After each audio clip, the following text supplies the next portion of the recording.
Hello, friends. Dr. Graves here, the KetoND, and I am doing a last wrap up of this series on the ketogenic diet for non-responders.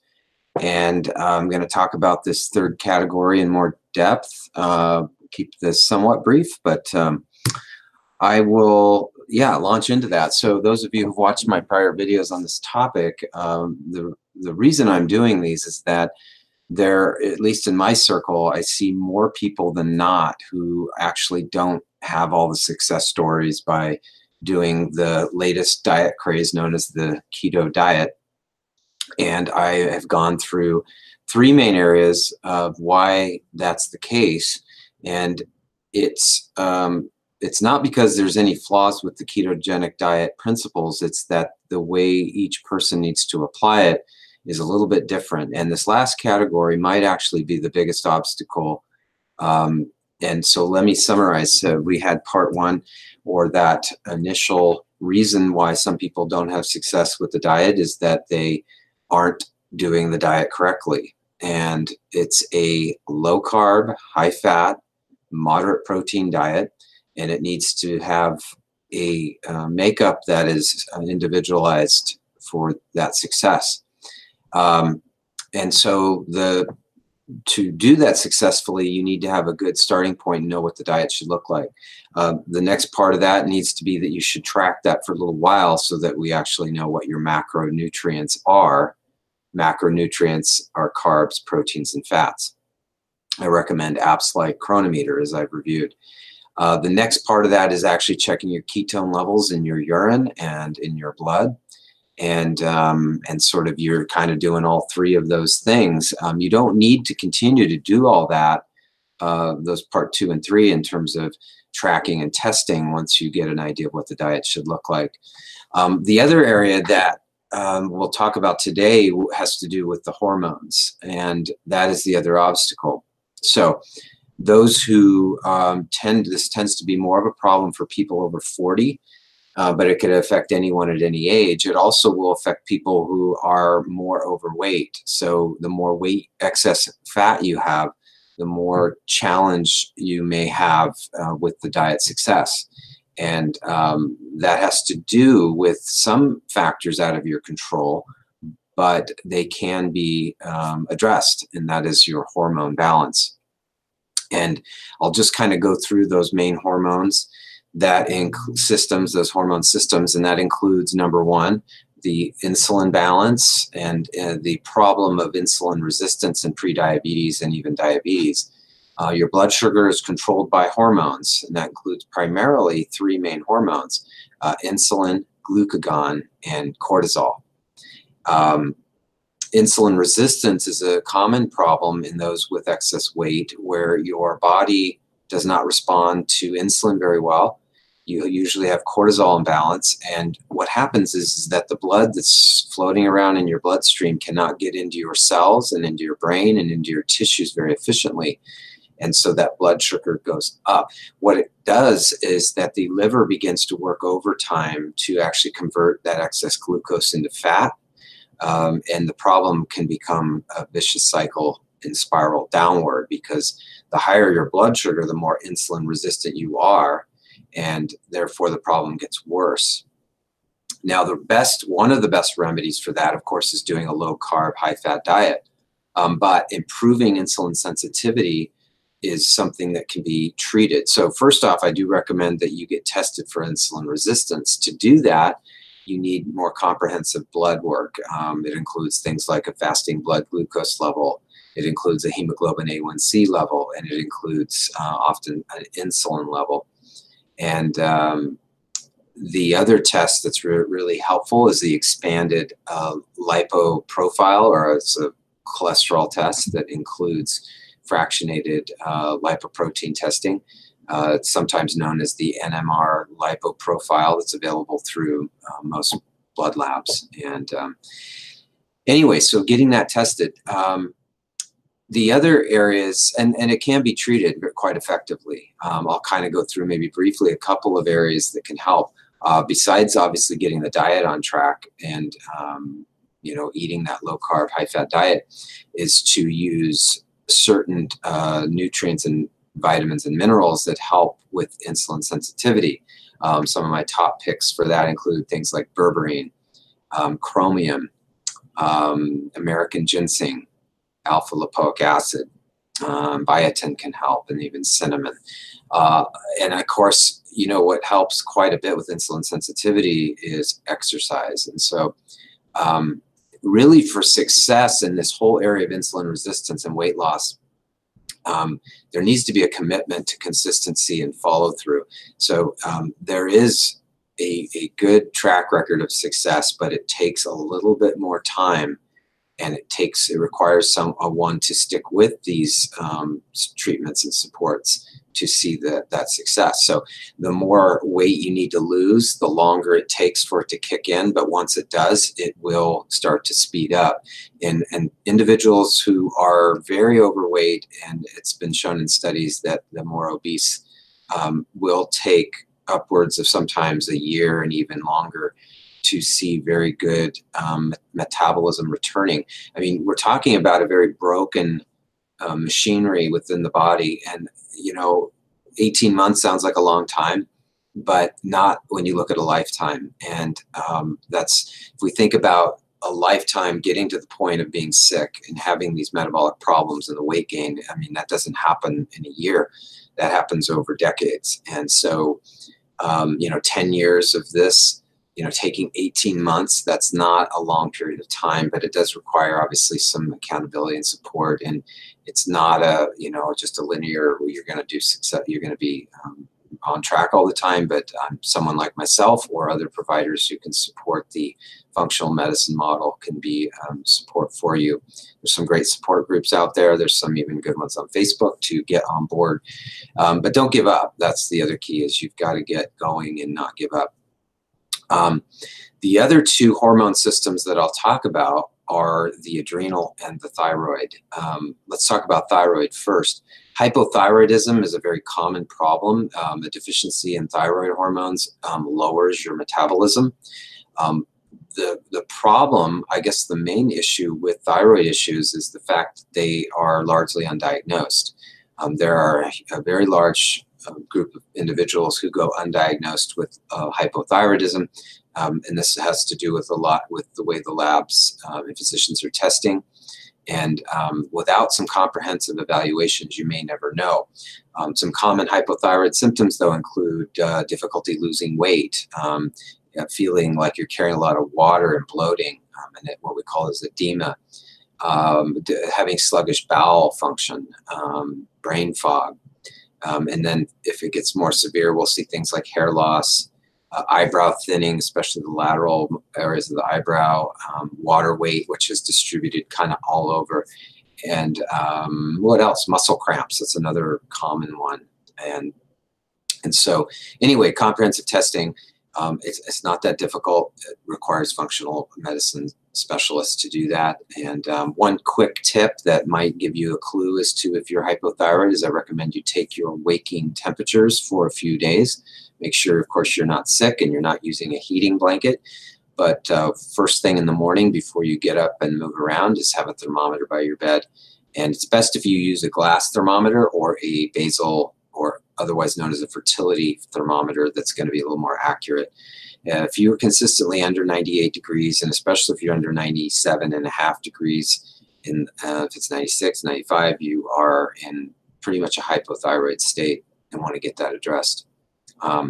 Treatments range, it just depends. Some people do need some medication to replace that hormone. There's also other evaluations to determine why the thyroid is challenged. But yeah, that's a control. I use the analogy, your thyroid is like the idle in your car. So the car, imagine if your car always was on, as we are, as our bodies are constantly running. The idle controls your resting metabolism, and that's controlled by the hormone known as T3 or liothyronine.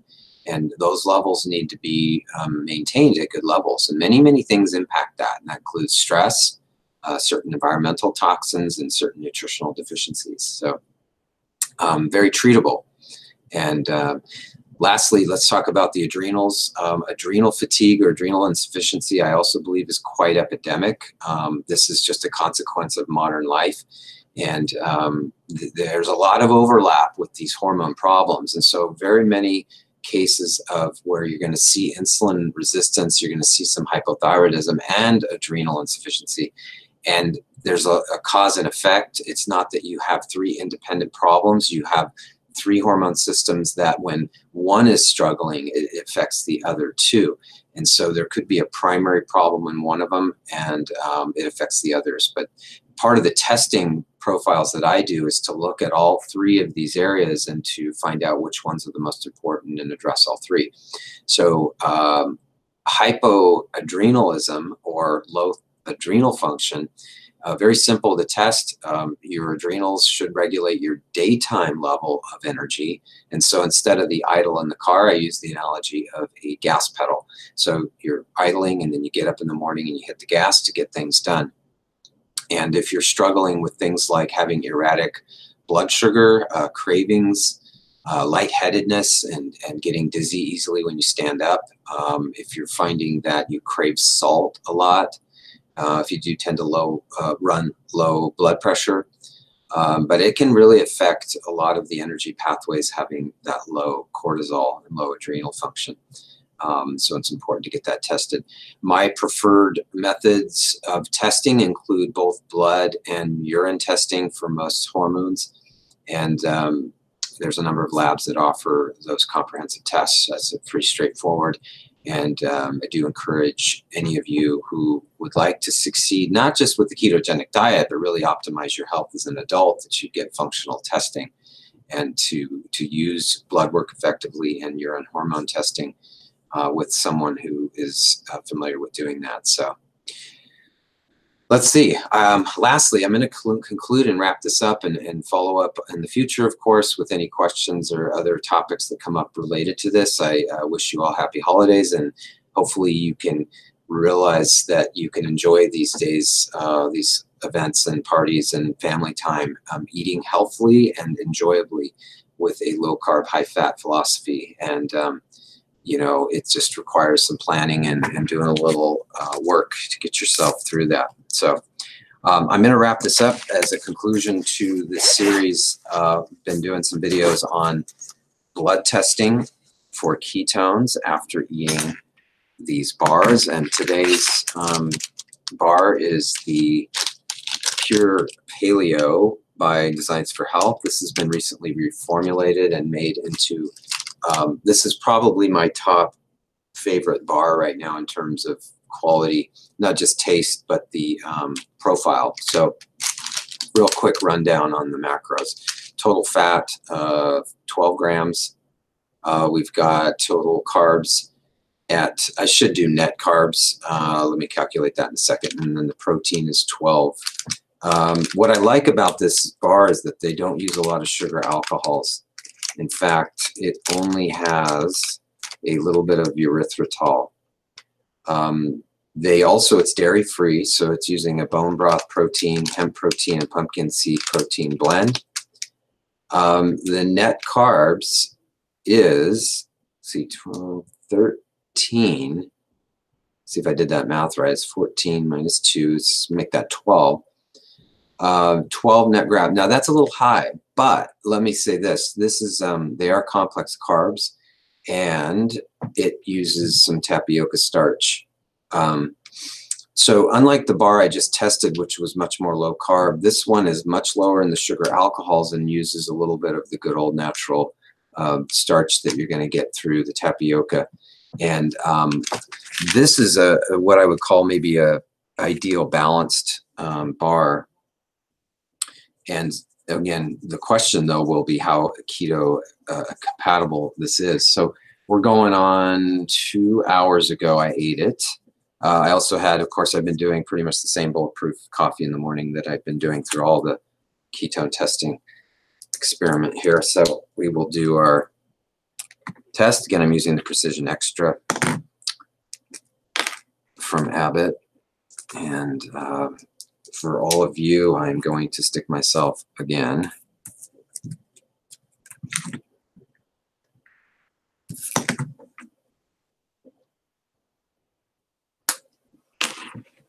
Ow.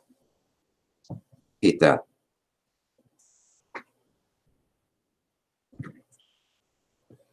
All right, so again, as I've talked about on the other videos, is that you ideally need to check your either with a breath tester or a blood ketone tester like this to be able to really see initially if you're getting there. And just on the topic of hormones, oh, that's interesting, 0.4. So, and I'm just thinking in my head, did I eat? Nope, didn't eat anything else. So this is a really good test today. Extra carbs that are in here, and I just said it has about 12 grams of starch. Again, the sugar content's very low, but you do convert, obviously, starch into sugar. All right, so 0.4, I'm not in ketosis. Now, one just comment too, I know this morning I was in ketosis because of the way I feel before I ate the bar. And I'm going to go ahead and check our glucose. And again, so two and a half hours or so I had the bar. So for a couple hours, probably 3 or 4, and of course, unlike yesterday when I did my other test, my ketone, my blood sugar is a little bit higher, but this is still fine. 73 is great. I'm at 0.4 though for ketones, which means I'm not really in efficient ketosis. My thoughts, kind of to conclude this, I would say that, you can kind of trust these labels, and I would caution a couple of problems with bars in the ketogenic diet. Number one is, does it have a lot of maltitol as a sugar alcohol? Maltitol is going to knock you out of ketosis. The other is obviously if it has too much sugar, or in this case, even with tapioca. This would be a perfect bar for, say, pre-intense exercise or replacing glycogen. So this is someone maybe in your more of a maintenance mode with the diet, not needing to lose a lot of weight. If you're grabbing these though a few times a week and using this as a snack, it's going to knock you out of ketosis. So yesterday I did the CocoMune bar, which had some maltitol in it, but it didn't have as much as some of the other bars, and it was very much higher fat. And that actually did better in terms of ketones. I was at 0.7.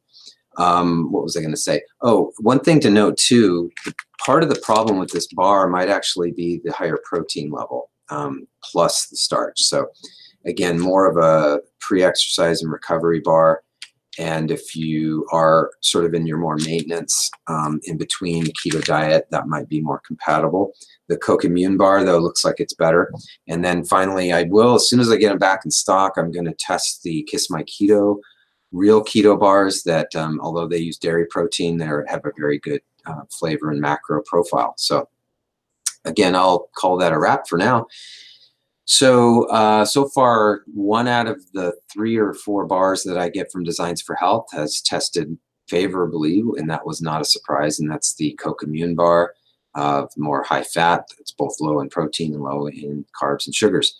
And the Essentia bar and the Pure Paleo bar, again, are going to be not quite as good for that ketogenic phase. So I wish you all well and a happy holiday season, and thank you for watching. Please feel free to peruse my other videos and subscribe if you'd like to see more content, and I'd love to hear feedback in terms of what you'd like to hear discussed. Contact us at our office if you'd like more information or want to know how to get the support testing and the care we offer, as well as a lot of the physician strength support supplements. And yeah, we look forward to talking with you soon, the end of this year and into the new. So take care. Talk to you later.